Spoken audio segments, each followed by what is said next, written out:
welcome to the Great Shrimp Shoal. Today we're going to cover not so much, but I do promise that the visuals will be intriguing. We've got shrimp with eggs, rare shrimp, baby shrimp, and dangerous shrimp, all partying out in the tanks that I have.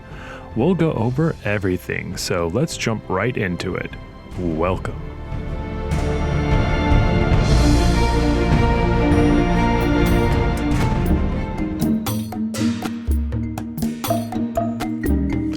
First off, I got a lot of good footage from the feeding session that I recorded this week. The long format video that I published went up recently, so if you're into long videos with peaceful shrimp and equally peaceful music, go check that out. I've left a link to that video in the description as well as on the screen here for you to use.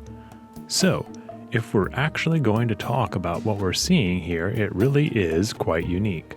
The feeding video didn't get as good a view of the moss as is here, but it just goes to show you how powerful well-placed moss can be for your planted tank. Moss doesn't need substrate, and this Java moss loves to use its rhizoids to grab onto this jagged lava rock. Rhizoids are what stands in for roots on moss plants, and they have some of the same functions but are less for nutrients and more for the moss to grab hold for their surroundings. This Java moss has grown from two clumps that I tied to portions of lava rock to encompass now the entire vertical structure of one of the mountains. At this point, I could trim and remove the original clumps, and these new offshoots would continue to propagate all by themselves. The shrimp love the moss, and they use it for protection, and most of the time I find the snowballs and bamboo shrimp have left their discarded carapace in the moss after a molting. The baby shrimp also love to use the moss to hide in, and I've seen them picking biofilm off of the tiny leaves too. The biofilm and algae that grows on the Java moss doesn't often get eaten by the adult shrimp. They do eat it, but primarily the baby shrimp are the ones that graze there. Speaking of babies, we have a few of the rice-sized shrimp floating around in this tank.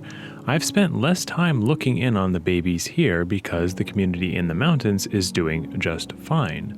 The forest community, however, is a different story, so I've spent more time checking there to see that the newly hatched fry are in fact still there. Baby shrimp are difficult and notorious for pulling a disappearing act and fading into the ether when they die. If they don't have enough food and pass away, their tiny forms can get lost in the cracks of the substrate or even eaten by a larger shrimp in a matter of seconds. So that brings me to another question. How are the numbers in this tank now that we've had record low deaths and nearly a dozen pregnant shrimp in the last 2 months? Well, it's hard to say. I have seen the babies and the juvenile shrimp and they continue to grow, but if I had to put a solid number on the young shrimp in this tank, I would say that it's somewhere in between 10 and 15. And that's really low. It's interesting because it's about the number that a single shrimp mother carries each time she carries eggs. So that means that my tank environment isn't yet supporting 100% of the shrimp births. I figure that I can get that number up. I don't know if anyone can get the actual 100 though, because there are bound to be some losses, but I think that my numbers are well below the average of other shrimp keepers. We'll first have to see how this new round of babies fares because at this moment there are 5 or so shrimp mothers ready to hatch their clutch of eggs. Now that all that has been said, it's important to remind ourselves about what we just discussed with the Java moss. There could be plenty of baby shrimp hiding in the Java moss, and I just can't spot them. In the forest, the searching for baby shrimp has been much easier, since I removed half of the rotala and cleaned up a majority of the runners that plant had put out. If there were 5 or more layers of rotala like there were before, I could go days or hours of dedicated observation without spotting the fry at all. It's important to know what's going on, because a shrimp mother could always carry 1 or 2 generations in a tank like this, or in a healthy tank, 5 or more, like the mountains. So essentially, we may only have a chance or two to get the population of this tank back up without resorting to restocking with fresh community members. Because I took off the modified hang-on back filter and opted for a much more mellow sponge filter, the tank water has become cloudy again with an algae bloom. I'm going to go with my gut and assume that this algae bloom will not harm the shrimp fry in any way. But a frantic effort to actually rid the water of every single particulate could have a severe effect on them. So I'll leave it this way for a while. But fret not, I have all the parts that I need to experiment with a new fully custom filter setup for this tank soon. I'm literally holding the pump and the pipe system that I plan to use while I'm recording this audio. I think that I have come up with a system that will combine the best of a sponge filter for the baby shrimp, but a modular nature of a canister filter as well, so I can stack biomedia or opt for polishing pads to clear up the water. The shrimp fry don't seem to mind though, and to be honest, it's probably easier to spot them on the glass due to the increasingly diffused light. They're feeding their way across the glass and converging on the sponge filter daily now, and it's somewhat clear that I have 5 or so new babies to take care of in this tank.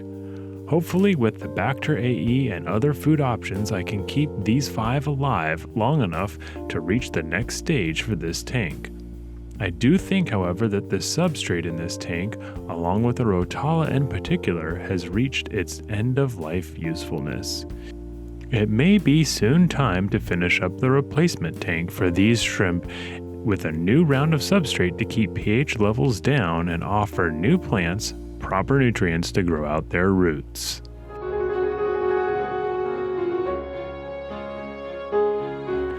Putting aside all future plans, the fry are developing well. It seems like they've gone through at least one molting and their form is a bit more distinct now. A bit more opaque too. I've seen that they're eating and they're definitely pooping, so the cycle has begun for the fry that remain to stay healthy.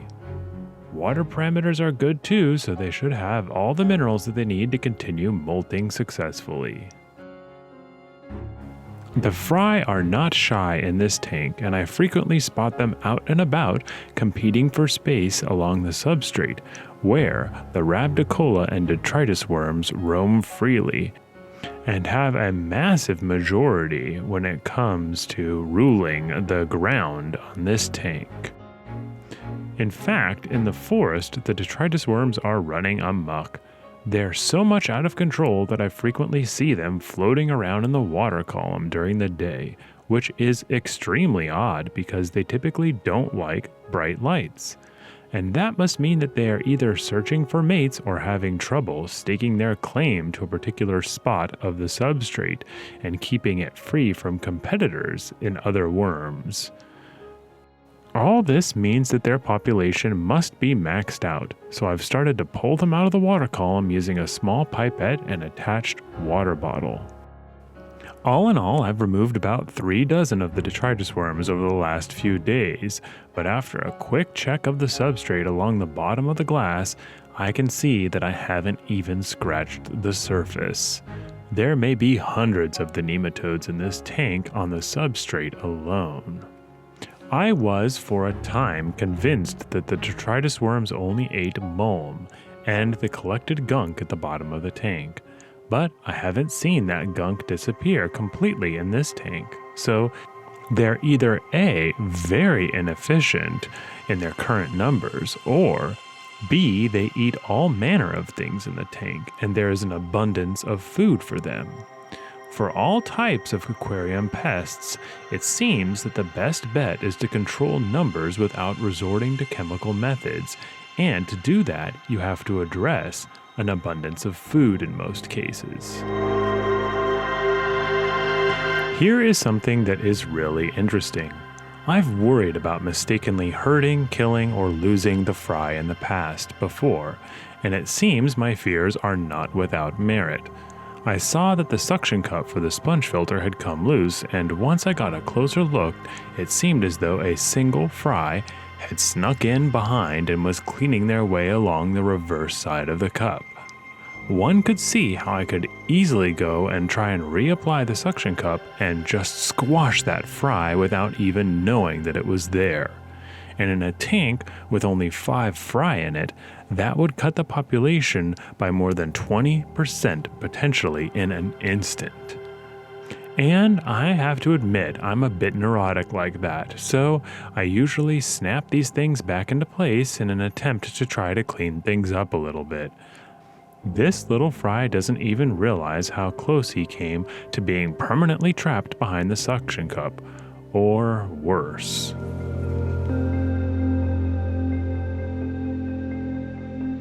All in all, these fry are still amazing to watch. They're small enough that even an encounter with a tiny Rabdicola, it's an adventure for them. And they still have all the details of their parents, so it's fun to watch them pick tiny particles off the side of the tank to feed themselves. Also, if you're lucky enough to see when something has truly startled them, you'll be treated to an explosive display like nothing you've experienced before. The little fry pull out no stops in their attempt to get out of danger and rocket off across the tank, sometimes swimming the length of it twice over before coming to rest. All of this happens in a second or two, so it usually looks like nothing more than a piece of rice flying around the tank with rapid course corrections. And it doesn't take much more than something the size of these Rabdicola to startle them in most cases.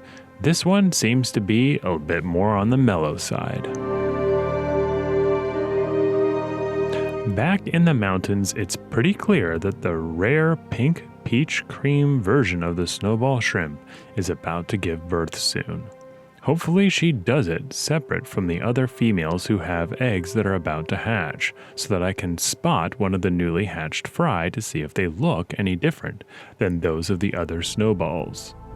Her eggs have a bit more opacity and some of her cream coloration too, so it stands to reason that they may come out with more opacity themselves, at least more than their jade or standard snowball counterparts. We'll just have to wait and see though. The next few days should be exciting. For the 5 or so jade green cherry shrimp babies in the forest, I hope that they're able to put up a fight against the detritus worms and the ravenous group of snails. I'm going to have to make sure to overfeed them in the next few weeks just to try and keep their chances of surviving up. But I'll have to also make sure not to do anything that could flood the tank with nitrates or ammonia, as I'm doing fewer water changes now, and that means fewer checks on the water parameters, as long as things at least seem to be going well.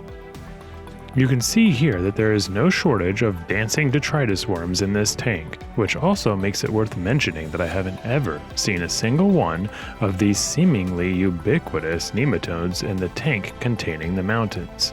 That's just something that's interesting.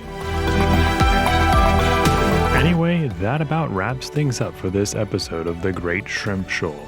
I hope that you'll join us next time as we will probably get a glimpse of the babies from the cream peach shrimp in the mountains. Make sure to tell your friends where the best shrimp on YouTube are.